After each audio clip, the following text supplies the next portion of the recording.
Hello YouTubers, Gray Fox.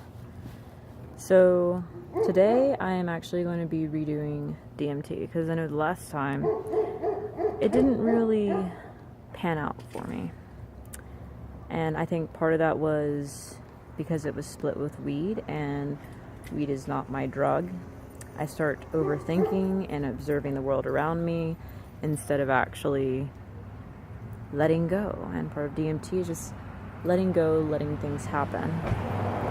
I also think I wasn't ready in the aspect of I had a lot of fear, like deep down in here, and I've been really struggling with this, like fear for some odd reason, and it's horrible. But at the time, I had fear in here, so I think that kind of prevented me from doing what I was set out to do. So I did not get much out of that experience besides the music was very intense and I couldn't stop observing people. So I did not trip like everyone else. But my friend is going to take me to the mountain today and we're going to do a meditation. Maybe shrooms, but I'm thinking I just want the pure DMT, nothing else. Like, I want to experience DMT in its purest form. I don't want to be mixing things for my first time, like, truly experience. It's my second time taking it, but I hope that this second time is the true experience. So, and you know, like with these kind of things, like I just kind of let it find me. I don't go searching these drugs. I don't go doing them every day. I wouldn't recommend this is something that you should do every day. But for a shaman path, yes, it is very helpful. It will open you up to many aspects of you and your life. So after my first DMT experience, I started reading this book. Well, I've actually read it, but I started to reread it so I could catch more things out of it, and it's Carlos Castaneda's Art of Dreaming. So he was with a shaman, Don Juan, for like quite some time, training, and it kind of goes over basics of OBEs, astral, like the whole astral travel and the lucid dreaming. And while I'm great at OBEs, not so much lately because of fear, the lucid dreaming has always been an issue for me. Not that I can't. I've had a few times that it has happened, but it is very rare because, I don't know, I just get caught up with the dream and I enjoy it too much. Nothing wrong with that. So, I guess what I'm trying to say is, I need to let go of fear. And because it's funny, like the book that I'm rereading, it mentioned that, and then I got these other two books. I guess I'm reading 3 books at once, and they're about lucid dreaming, astral travel, and all that too. Even one of the books mentioned Carlos Castaneda's book that I'm on again. I was like, this is so funny. Like, how is this happening that I'm like reading this kind of stuff like all together, and they're all touching on the same thing that I've been having issues with, and that is fear and how to conquer fear and what you must do. And I was just like, this was made to happen. Like, I'm reading this for a reason. These books have come to me for a reason.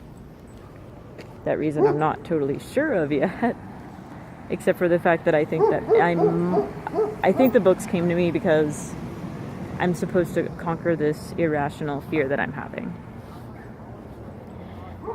And it's funny because I've been trying to like lucid dream. So in Carlos Castaneda's book, he talks about looking at your hands. He's like, okay, so you need to look at your hands a lot. And then in the dream world, what you're supposed to do is look at your hands, look at the world around you, and then look back at your hands. And that kind of like lets you know that, hey, I'm in a dream, because your hands aren't necessarily going to shift, but the world might shift around you. But if you can get yourself in that lucid state, you can control your dreams and therefore control just about anything. So I had this dream. So, I've had a reoccurring dream since I was little about bears and being pretty much attacked by bears. Multiple bears, one bear, it's always bears. And because of that, I have irrational fear of the animal that's a bear. And my recent dream, after reading all these books, it's funny that this happened, but a bear came to me And this bear was different. It was very big and black, very scary. Usually gets a big brown one, but this one was a big, scary black bear. And he started talking to me, and I've never had a bear talk to me in my dreams. Usually they just attack me. But he looked me in the eyes, and he said, "I want you to fear me." And I looked back at him, and I was like, "Hold up, no, this has to end. I'm not gonna fear you. I can't, like, this. I'm not going to do it." And I like put my foot down in front of him, and I was like, "No." And he went away. And I woke up thinking to myself, holy shit, that just happened. And I think that happened for a reason, is because I am mentally ready to let go of fear. Now, I almost looked at my hands in a dream. My dream turned into a very intense sex dream, which totally distracted me, because I recall like looking at kids that are cooking, and I was like, oh no, their hands, like, I don't want them to burn their hands. Instead of looking at my hands, I'm looking at their hands. And then my friend came to me, and then we just had this like really intense sex dream. I was like, holy shit. And I woke out of that, and I was like, fuck, I was supposed to look at my hands. Like, that's why I was thinking about the children's hands. I was supposed to look at my hands when I woke up out of the dream, so I knew that I was dreaming. But, you know, when the sex is that good. God damn it. Oh, my dreams. So, alright, so after the bear dream, I bounced around, sorry. After the bear dream, I had this other dream. And, well, I like to hang glide, because I've been hang gliding. And hang gliding is amazing. I'm not so sure about skydiving. I feel like skydiving would be very scary to me. Because it's more of that falling feeling. So in this dream, I jump out of a plane, and I'm falling, and that's when I realize they didn't tell me how I'm supposed to like pull my chute to like let out the parachute. And I'm like, shit, I'm actually going to fall to my death. Like, I am going to die. But I wasn't entirely freaking out. In fact, I was actually falling from the sky, looking at the earth and being like, wow, this is just beautiful. And I was like, well, shit, I don't have that much time. I need to like pull out my chute. And there were these other people who had like jumped out with me. There was a guy in particular. So I kind of like floated my way, like falling over toward him.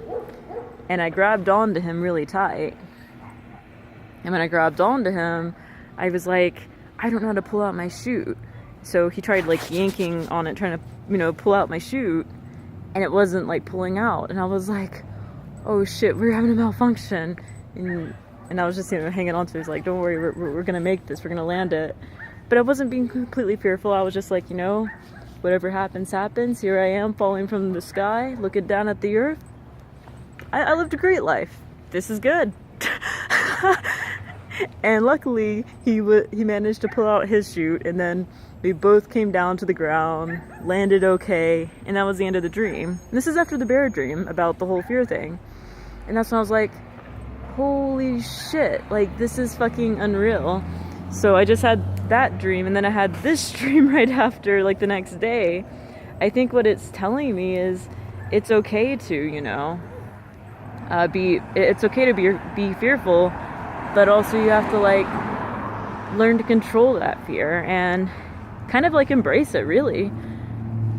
And it was just, like, it was so intense, and I was so happy at myself. Like, when I woke up out of that, I was like, I think I'm ready to conquer fear. Like, I think I'm ready to, like, just go headstrong. Like, I can't be fearful of what entities I might meet. I can't be fearful of what might happen in my lucids and my dreams. Like, I have to be ready for this and have to fully embrace it. So here I am, embracing it, and that's why I think I'm ready to take DMT on skateboarders.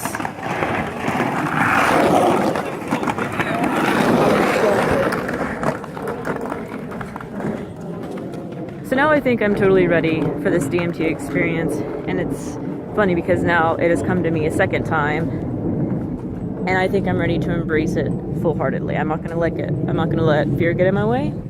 I'm going to open that door, cross onto the other side, and learn everything that I can learn in about 15 minutes. So yeah, like this, I don't know. I'm happy. I need to make a second video, so I'm gonna put this on stop and I'm gonna make a part 2.